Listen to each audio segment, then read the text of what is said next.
दोस्तों आप ये सुनकर और जानकर अचंभित हो जाएंगे कि अपने देश भारत के अंदर 3,53,223 पतियों ने अपने ऊपर चल रहे मेंटेनेंस केसों के अंदर इन 10 जजमेंट को लगाए और उनको अब बिल्कुल भी पत्नी को मेंटेनेंस नहीं देना पड़ रहा है। तो ऐसा हो सकता है, ऐसा हो रहा है, पर यहाँ पे बहुत से पति लोगों को इन बातों की जानकारी नहीं होती है कि कैसे वो पत्नी को मेंटेनेंस देने से परमानेंटली बच सकते हैं। तो बिल्कुल अब वो बचेंगे, क्योंकि उनके लिए मैं ये जानकारी लेके आया हूँ। इस वीडियो के माध्यम से उनको बताना चाहता हूँ कि उनके ऊपर अगर किसी भी तरीके का मेंटेनेंस का केस चल रहा है और देश के किसी भी कोने के अंदर अगर किसी भी कोर्ट के अंदर मेंटेनेंस का केस चल रहा है तो उनको जाके अपने मेंटेनेंस केस के अंदर ये 10 जजमेंट लगाने हैं और परमानेंटली उनको कभी भी फ्यूचर के अंदर पत्नी को मेंटेनेंस देना ही नहीं पड़ेगा। तो बहुत ही अच्छे जजमेंट है, बहुत ही पावरफुल जजमेंट है, जो माननीय सुप्रीम कोर्ट के भी हैं और हाई कोर्ट के भी है। यानी कि कुल मिला के टोटली 10 जजमेंट है, यानी कि 10 जजमेंट्स हैं और इनकी सहायता से अब परमानेंटली मेंटेनेंस देने से बच सकेंगे। तो ऐसे कौन से जजमेंट है,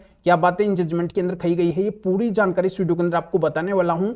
वीडियो बहुत ही महत्वपूर्ण है, आपके फायदे का है, इसलिए वीडियो को कहीं से भी स्किप नहीं करना है, क्योंकि ये जानकारी आपको जानना बहुत ही जरूरी है। और इस चैनल को अभी तक सब्सक्राइब नहीं करे हैं तो सब्सक्राइब भी कर दीजिए और साथ में बेल आइकन को भी दबा दीजिए। तो चलिए शुरू करते हैं। तो वेलकम दोस्तों, मैं हूं आपका अपना एडवोकेट जितेंद्र। दोस्तों ये आपको पता होगा कि अगर आप सिंपली केस को लड़के चलेंगे, यानी कि केस में अगर आप सिंपली आते जाते रहेंगे तो उसका कोई भी सॉल्यूशन नहीं निकलेगा और आपके ऊपर मेंटेनेंस लग के रहेगा। चाहे आपका ग्राउंड कितना भी मजबूत क्यों ना हो, फिर भी मेंटेनेंस लगेगा तो लगेगा। पर अगर आप ये करते हैं कि आपके केस से संबंधित जजमेंट अगर आप अपने केस के अंदर लगा देते हैं जिनके अंदर आपके पक्ष के अंदर यानी कि हस्बैंड के पक्ष के अंदर ऑर्डर हुआ है, तो बिल्कुल आपको मेंटेनेंस देना ही नहीं पड़ेगा। तो दोस्तों यहाँ पे मैं बता देता हूँ कि ये जजमेंट्स किन किन पति लोगों के काम आने वाले हैं। जैसे उनकी पत्नी उनके ऊपर यह आरोप लगाती है कि मेरे पति ने मुझे बहुत ज्यादा दुखी और परेशान किया है, आए दिन वो मेरे साथ में लड़ाई झगड़ा करते रहते थे, मेरे साथ में मार पिटाई करते रहते थे, दहेज को लेकर मुझे आए दिन ताने देते रहते थे, दहेज की डिमांड करते थे, उन्होंने मारपीट के मुझे घर से बाहर निकाल दिया है और मेरा किसी भी तरीके का भरण पोषण नहीं करते थे। यानी कि कुल मिला के पति के ऊपर अगर पत्नी के आरोप होते हैं, यानी कि पत्नी ये बताती है कि मेरे साथ में क्रूरल्टी हुई है, यानी कि मेरे साथ में अत्याचार हुआ है, पर उन अत्याचार उन क्रूरल्टी को पत्नी साबित नहीं कर पाती है। यानी कि पत्नी आरोप तो लगाती है पर पत्नी के पास में उन आरोपों के कोई भी एविडेंस यानी कि सबूत नहीं होते हैं। तो ऐसे क्रूरल्टी के आरोपों को अगर पत्नी मेंटेनेंस केस के अंदर साबित नहीं करती है तो उसको किसी भी तरीके का मेंटेनेंस नहीं मिलेगा। या फिर पत्नी पढ़ी लिखी होती है, वो एक अच्छी वेल एजुकेटेड हाईली क्वालिफाइड होती है, पर वो एजुकेटेड होते हुए भी अगर जानबूझ के जॉब नहीं करती है मेंटेनेंस लेने के लिए, तो ऐसी पत्नी को भी मेंटेनेंस नहीं मिलेगा। या फिर पत्नी ऑलरेडी जॉब कर रही है पर मेंटेनेंस लेने के लिए जानबूझ के जॉब को छोड़ देती है, तो ऐसी पत्नी को भी मेंटेनेंस नहीं मिलेगा। या फिर पत्नी को पति रखना चाहते हैं पर पत्नी खुद ही पति के साथ में नहीं रहना चाहती है, तो ऐसी पत्नी को भी मेंटेनेंस नहीं मिलेगा। या फिर पत्नी बिना किसी कारण के ही पति से अलग रह रही है तो उस पत्नी को भी मेंटेनेंस नहीं मिलेगा। या फिर पत्नी शारीरिक रूप से सक्षम है, खुद कमा के खा सकती है, उसको किसी के भरण पोषण की जरूरत नहीं है, तो ऐसी पत्नी को भी मेंटेनेंस नहीं मिलेगा।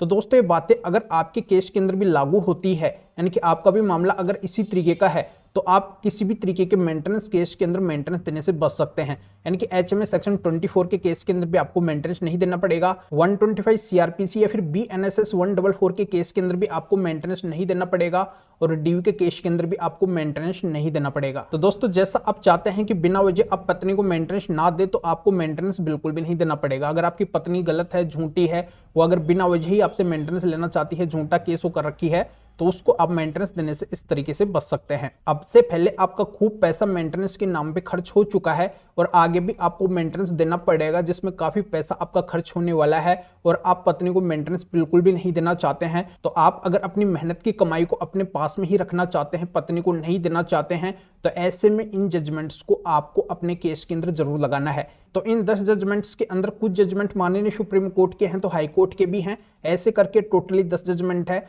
और इनकी सहायता से आप हर केस के अंदर मेंटेनेंस देने से बच सकते हैं। यानी कि आपकी जो एक मोटी कमाई है वो आप ही के पास में रह जाएगी, पत्नी को नहीं देना पड़ेगा अगर आप नहीं चाहते हैं उसको देना। तो दोस्तों इन सुप्रीम कोर्ट और हाई कोर्ट के जजमेंट्स को लेने के लिए आप इस वीडियो को डिस्क्रिप्शन के अंदर जाइए और डिस्क्रिप्शन में जाके इन जजमेंट्स को लेके अपने केस के अंदर लगा दीजिए, आपको मेंटेनेंस नहीं देना पड़ेगा। तो दोस्तों इस मैटर या फिर और किसी भी कानूनी मैटर में अगर आप मेरे से अधिक जानकारी लेना चाहते हैं, मेरे से फोन के ऊपर बात करना चाहते हैं, तो इस व्हाट्सएप नंबर के ऊपर व्हाट्सएप पे मैसेज करके अपॉइंटमेंट बुक करवा के डायरेक्टली आप मेरे से कॉल के ऊपर यानी कि फोन के ऊपर बात कर सकते हैं, अपनी हर तरह की कानूनी समस्या का समाधान मेरे से जान सकते हैं। तो अभी आप इस वीडियो को लाइक भी करें और शेयर भी करें, जो और लोगों तक भी ये जानकारी पहुंच सके। तो वीडियो देखने के लिए आप सभी का बहुत बहुत धन्यवाद।